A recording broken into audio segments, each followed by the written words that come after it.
Beijing once believed that pouring billions of dollars into Belt and Road Initiative projects and building mega projects to buy influence in Africa would secure lasting leverage and deliver long-term benefits. Yet that illusion is rapidly collapsing. From waves of violent protests in which Africans destroy Chinese mining facilities and shops, to Tanzania's mass expulsion of Chinese nationals for illegal monopolization and the arrest of corrupt kingpins, these events have shattered the Chinese Communist Party's dream of global dominance. Now, with China's crippling debt traps and abysmal tofu dregs construction fully exposed, Africa has awakened, and the United States and its allies are seizing the moment to launch their largest strategic counteroffensive yet, aiming to reshape the global order. Rising African backlash against illegal Chinese business activities. Welcome to Secret China. Recently, the Tanzania Immigration Bureau has ordered all Chinese street vendors to leave the country. This decision follows repeated complaints from local merchants at the Kariakoo market about unfair competition from foreign traders. In response, the president personally signed an order for an investigation. What was uncovered was shocking. Two main illegal activities involving Chinese vendors. First, many were using local identities to illegally register and operate businesses. Second, they were using business or even tourist visas to monopolize several industries through retail operations. The Tanzanian government had already issued multiple warnings that small-scale trade, including retail, is for local citizens only, and foreigners must meet strict requirements. Despite this, the Chinese vendors operated illegally. As a result, many have already been expelled. The Immigration Bureau is now checking foreign vendors in Kariakoo market, where foreigners are only allowed to engage in wholesale trade, not retail. This marks a significant shift in Africa's relationship with China.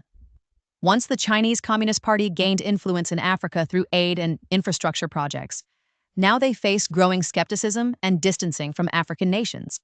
A South African court recently sentenced 7 Chinese nationals to 20 years in prison, each for forcing over 90 Malawians to work in a Johannesburg factory under poor conditions and for very low wages. The workers were arrested during a police raid on a factory in November 2019. The factory, known as Beautiful City, produced inner linings for down comforters between 2017 and 2019. It employed 91 undocumented Malawians, including 16 minors between 14 and 16 years old.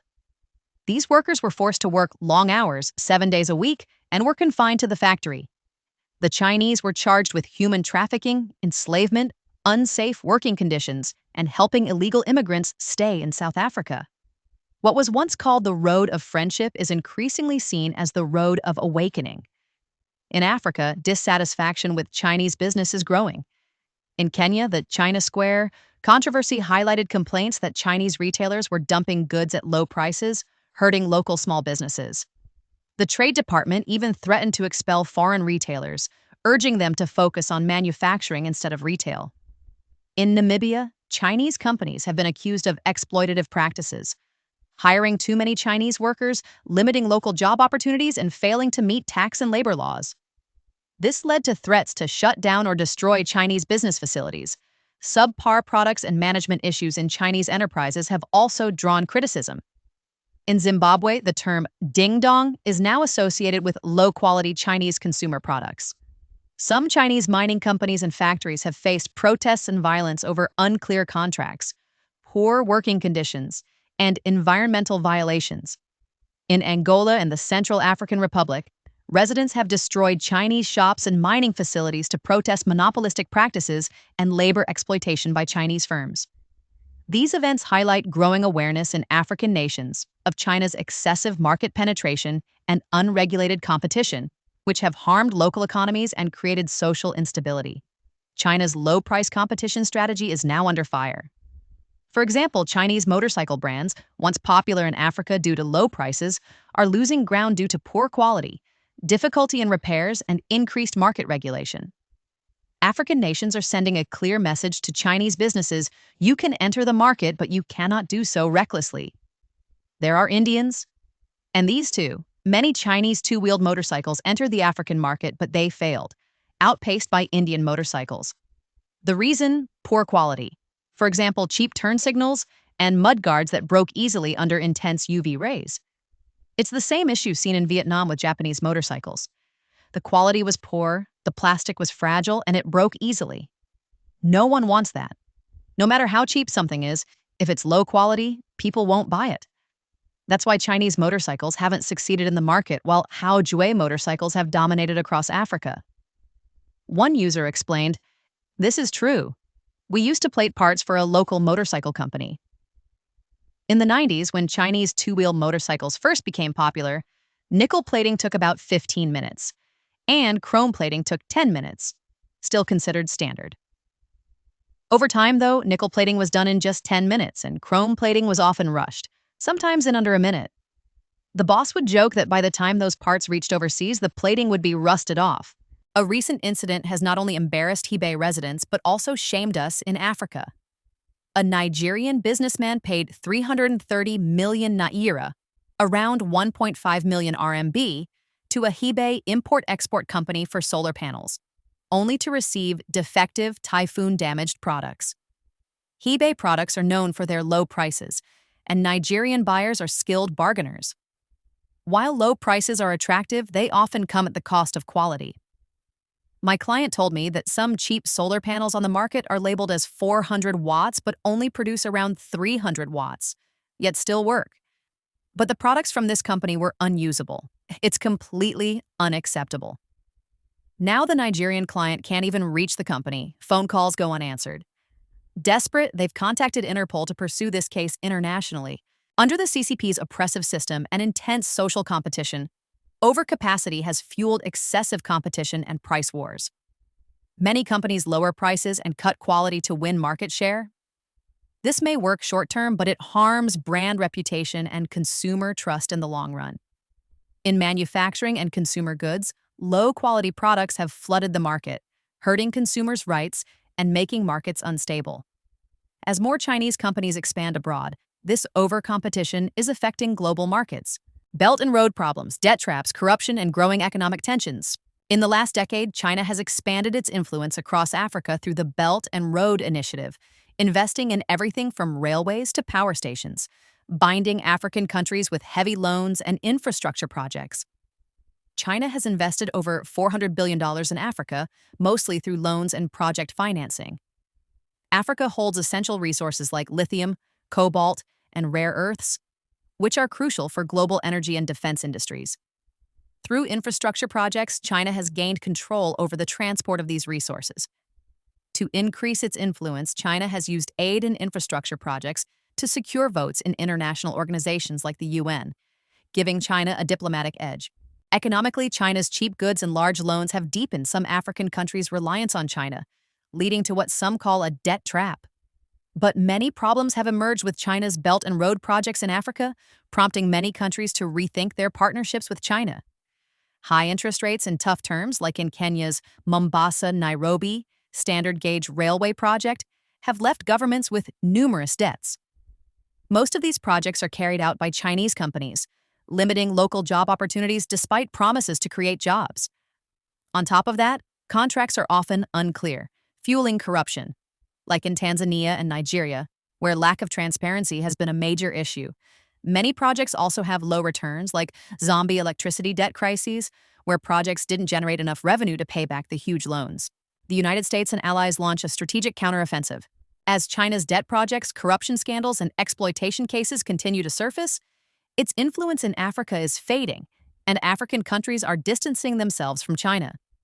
At this turning point, the U.S. is adjusting its strategy quickly, returning to Africa with a clear and strong stance to counter China's Belt and Road. This is more than just economic competition. It's a strategic battle for global influence. Recent statistics from international organizations show that U.S. investment in Africa has surged dramatically in the past 2 years, surpassing China for the first time. Foreign media has described this as a direct counterattack from the free world against the CCP's expansion strategy. U.S. investment is targeting key sectors including rebuilding supply chains for essential minerals like lithium, cobalt, and rare earths, green energy, sustainable power networks, digital infrastructure, data centers, healthcare systems, and transportation upgrades. The U.S. is no longer just providing aid, it is reshaping Africa's industrial chain to help African countries break free from their dependence on the CCP. One of the most symbolic U.S. actions is the Libido Corridor project. Western media have called it the most strategically significant African infrastructure project in U.S. history. Why does this project concern the CCP? It connects Angola, Zambia, and the Democratic Republic of Congo, covering areas rich in the world's largest cobalt and copper reserves, key mineral routes the CCP has long sought to control. The U.S. has made it clear this is an effort to break the China-dominated mineral supply chain. The U.S. is not just providing funding, it has partnered with the European Union, the World Bank, Japan, and the African Development Bank to create a transparent, debt-free international cooperation model, directly challenging the CCP's debt-based investment approach. U.S. officials have publicly stated the Libido Corridor is a testament to a free and democratic partnership, a witness to the fight against China's encirclement strategy. This marks a more intense phase in the U.S.-China rivalry in Africa. Unlike the CCP's opaque contracts, added debt conditions, and labor disputes, the U.S. is focusing on rules, transparency, and accountability to rebuild trust with African countries. The U.S. promises not to create debt traps with high-interest loans and emphasizes using public-private partnerships, international financing, and donations, thus avoiding heavy government debt. The U.S. has promised that all contracts and funding flows will be publicly accessible and comply with international anti-corruption standards. In stark contrast to the CCP model, projects must also adhere to labor, human rights, and environmental principles. Countries like South Africa and Zambia, after experiencing labor exploitation with Chinese companies, have expressed support for the U.S. standards. The U.S. also pledges to prioritize hiring local workers and businesses rather than bringing in large numbers of Chinese laborers as seen in Chinese-run projects that crowd out local jobs. These standards offer African nations a completely different form of cooperation, one that contrasts sharply with the Belt and Road Initiative. Many countries are now reassessing their relationship with the CCP. The U.S.'s return to Africa is not an isolated move, but part of a multinational strategic cooperation. Countries working together to counter China's influence in Africa include the EU, Japan, India, South Korea, Canada, and Australia. The EU is investing heavily in green energy and digital infrastructure, while Japan aims to replace Chinese companies in the port and energy sector. India is entering African manufacturing, and South Korea is involved in mineral processing and industrial park development. Canada and Australia are collaborating on key minerals to limit China's dominance in the rare earth supply chain.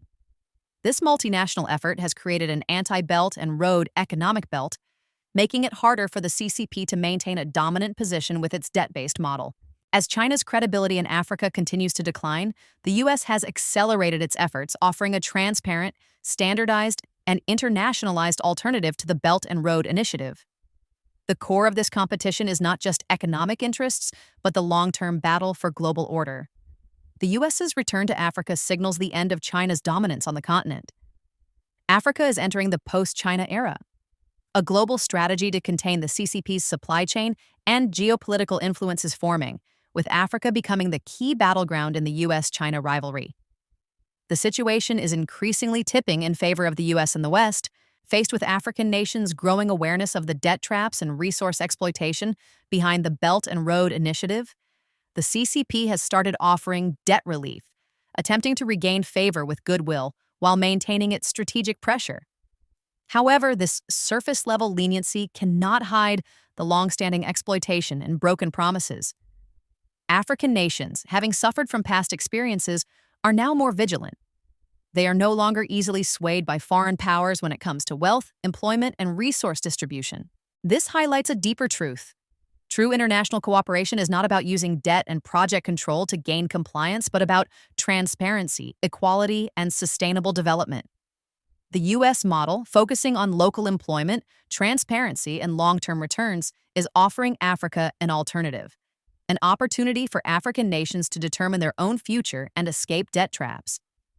The CCP's debt relief may temporarily ease surface-level tensions, but it won't change Africa's pursuit of sovereignty and genuine development.